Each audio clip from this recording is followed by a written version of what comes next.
I'd like to talk a little bit about Louis Edward Rafield, who was also my third great-grandfather. 21st Alabama Infantry, Company K. He was from Mobile, Alabama.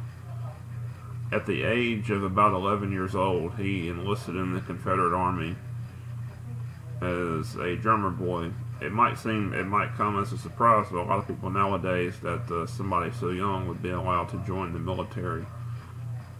He was, I guess, the drummer boy was not considered an actual combat person. To my understanding, they did not carry guns or anything, but they were definitely in the heat of battle.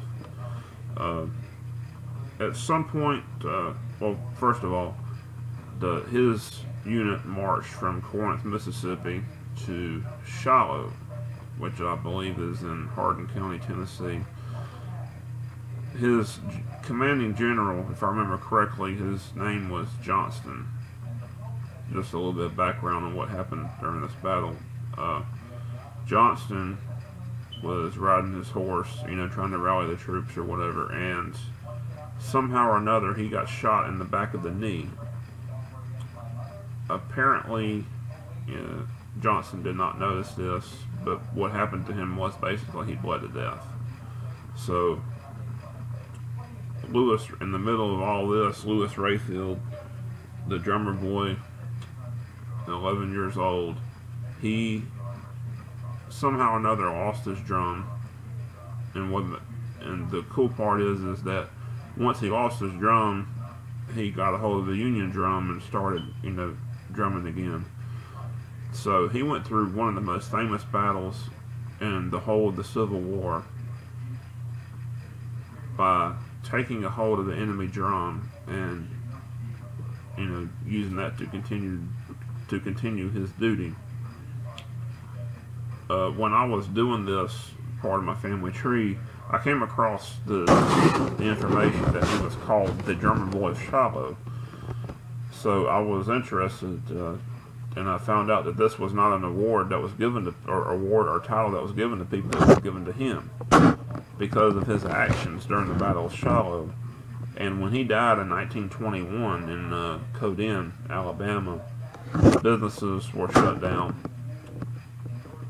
because by that point he had managed to become kind of prominent in the oyster business. So he was obviously well known and well respected by the local people.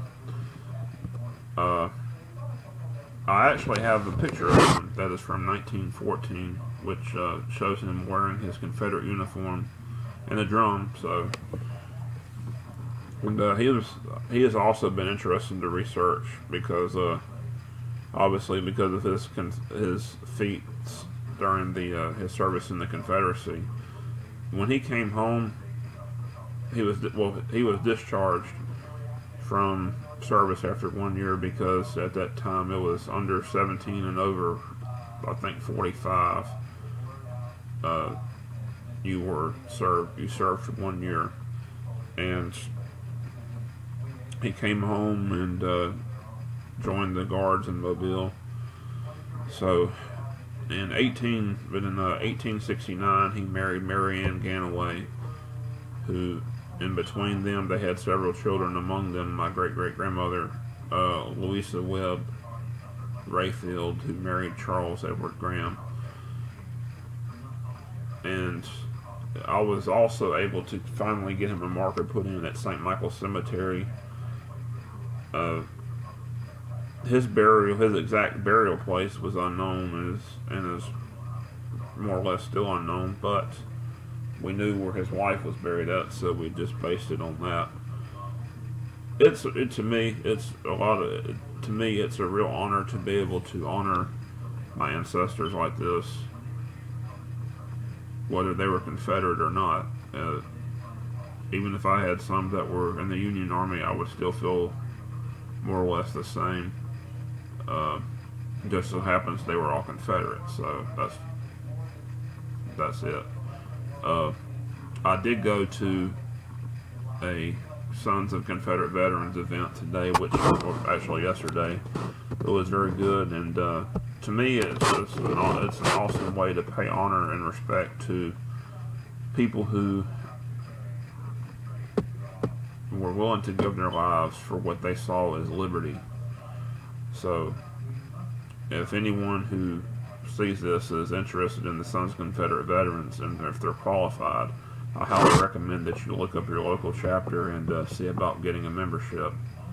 I think the membership dues are about $55 or $60 a year, maybe for the first year. And if you have the money, which I think is a couple $100, it's a lifetime membership. So you pay that one time and you're done. They do a very good job of handling the Confederate graves. They, from what I saw today at Magnolia Cemetery, every Confederate grave in the Confederate rest was marked or had a Confederate flag on it. And what was very impressive was the cannons and the rifles that were fired off. Very professional. It was very professionally and solemnly done. So, to me, it's just a very great thing to be involved in, especially if you love finding out about your Confederate ancestors, which I most certainly do.